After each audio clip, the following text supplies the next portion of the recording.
We are here at the Mark Hope Show the day before Easter.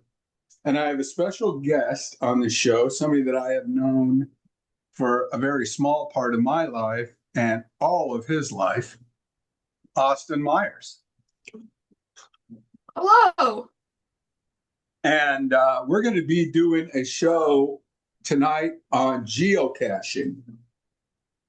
Austin is very active in the geocaching space, and we're going to do a questions and answers kind of a thing. Austin, let's start off with why don't you tell us, a little bit about how you got into that hobby? So when I started geocaching, I was just in the house a lot and I didn't really have anything to do outside. So I decided, oh, some of my friends are doing like this thing called geocaching. I'll look at it and see how it is. And I started, found my first one, and I decided it's For the free. for the listeners, why don't you tell them what geocaching is? It's people Geo hiding things out in nature, and then people use technology and kind of exploring to find the things. Yes, Okay. people can place geocaches anywhere or at any time, and you can just place it and get it approved, and it's yours. And people can come and find it and have fun finding it. And you have one of these geocaching accounts. Yes, I do. All right. I'm going to kill this light a little bit. It's making me bleed out. So while I'm gone, why don't you talk about how you download the geocaching app so that Okay. people can know how to participate? Okay. So what you would do, you would just go to like the app store on your device or a device, and you would go and you would just search up geocaching, and the first or second thing that would pop up, it would just be a green logo that says geocaching, and you can download it. It's completely free. You can get premium. You can either get it per month or per year, and you can just sign in. There's no cost fees to get in. It's just all free. And you can place as much as you want, find as much as you want. It's really good. And if you live in one state, you can do it while you're out of state on vacation and different things. You don't have to just be where you live, right? Yes, you can geocache all over the world. Like there's some in like Japan, Tokyo, there's some in like China, there's some in honestly, there's just anywhere you go, just look. It's really cool. Now, since this is a phone app, we won't be able to show as much of your stuff. Maybe when we do our next show on geocaching, we can have it set up. Can you get to it on your computer? Can you look at it? I Don't try I to do don't it now. Don't try to do it. okay. This is for the next show. Yeah. So what I'm going to do is I'm going to share a screen that we're going to have an AI window going in. Okay, yeah. And I prompted it to, talk to us about what geocaching is. And it's basically a real world treasure hunt. That's pretty cool, huh? Yeah, it's almost exactly like that. Now they're talking about often hidden caches around Oklahoma City and Norman. This particular AI knows me, so it knows where I live. But Yeah. I'm gonna tell it to show us pictures of some cool geocaches. Yeah. This is just a fun fact, but the first geocache that was ever made was actually made in Kansas City. So we'll let Annie figure that out. Yep. My AI is named Annie. Mm. Yep. Now this says the very first geocache was hidden May 3rd, 2000 in Beaver Creek, Oregon. Hmm. Now, Kansas City does get an important claim.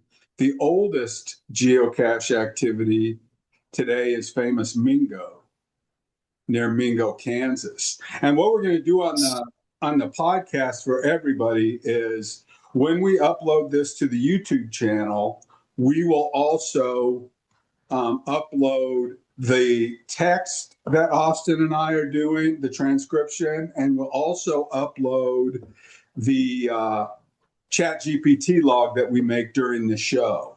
So if anybody falls behind or wants to look up some things, Austin can go to that show and actually make comments on there if anybody has questions, or if any of the listeners that are listening to this show would request for Austin to do a cache for them,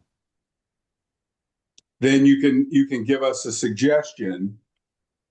Like for instance, if somebody said, Austin, can you do a geocache of a pink rock hidden in a tree that has my dog Bella, who just passed away, with a little paw print and a Bella written on it? And then people could go and find it in memory of Bella. Is that a thing that we could geocache? Yeah, definitely. That's awesome. So I'm gonna have the Annie AI Annie show us some really cool pictures of geocaches around the world.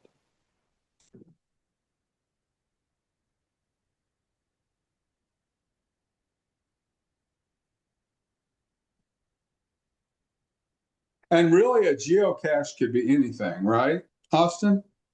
Yeah. Here's an underwater one. Yes, they can have. I've seen many underwater ones. Now, I want you to explain to me how I would be led to this underwater one. So an underwater one would most likely be a multi-cache. And what a multi-cache is, the app would show you where the first dot is, and usually when you find that, there's coordinates inside there, and you would enter it in the geocaching app, and it would point you in the direction of that cache, and it would tell you, oh, you're on the second part of the cache, and that would have like a clue in it, and then it would point you to the final cache place, so then you can find it. That picture kind of looks like Big Papa when he was scuba diving when he had hair. Nice. Yeah, it was pretty cool. Looks pretty cool. Here's yeah, maybe one day you and I will go scuba diving and we'll hide a cache in Cozumel somewhere. That'd be cool. Yeah. Very cool. That would be very cool. That And rock that rock one right there, I actually right have a geocache that I've placed that's that exact rock. now it shows it with keys, right? Yes, you can.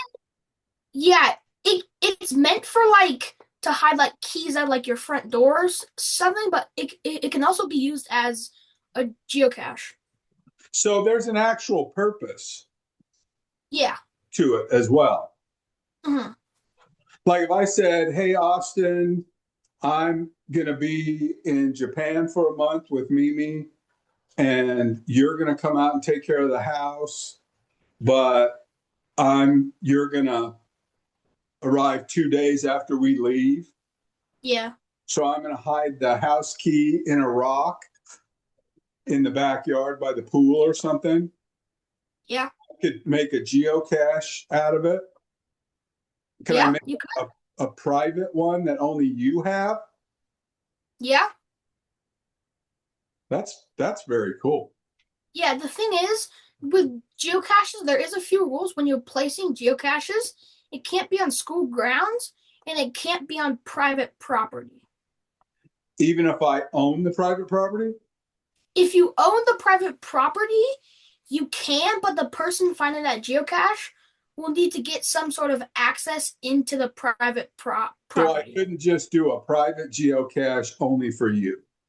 Well, yes, you can, but it would involve some registrations and stuff. Okay. Yeah. Oh, look at these places. Yeah. Mark, if you scroll up to the very first pictures, the one in the middle, that one is actually the oldest geocache in Mingo. And that's the Kansas one that you talked about. Yeah. Yep. So if you go on your software, will it tell you how many people have been to this? Yes, it will. Wow. Yeah. I guess we could ask Annie real quick. That's beautiful.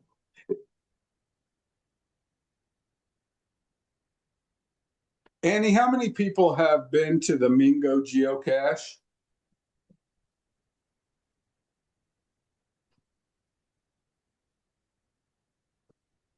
So we're thinking that that is on public land.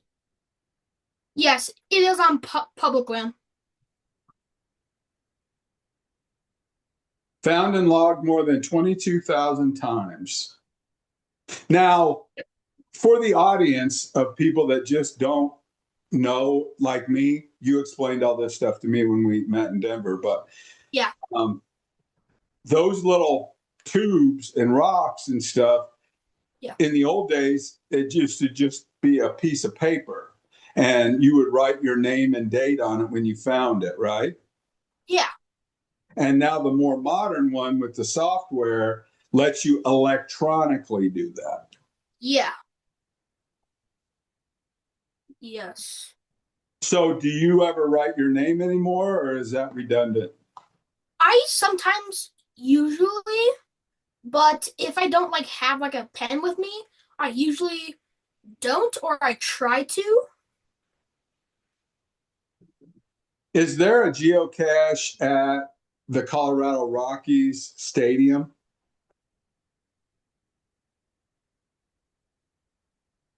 They had their season opener yesterday. Yeah. So,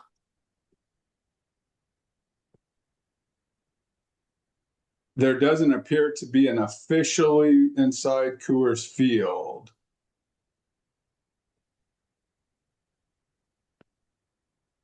That is interesting. Different things around Lodo.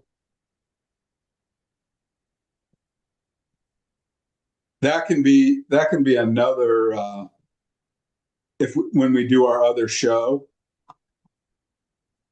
yeah. You can do my Bella geocache, and if any of the listeners have any other ones, we can do that. But Yeah. we can also talk about some of the more famous geocaches around Denver. Yes. Yeah. Well, Austin, I think we're about ready to wrap up. Okay. And I really appreciate you coming on the show. You are very, very knowledgeable about this whole business. Yeah. Is there anything else you'd like to say about geocaching? Just if you want to try it, it's completely free. And if you do, have fun. That's awesome. That is awesome. Yep.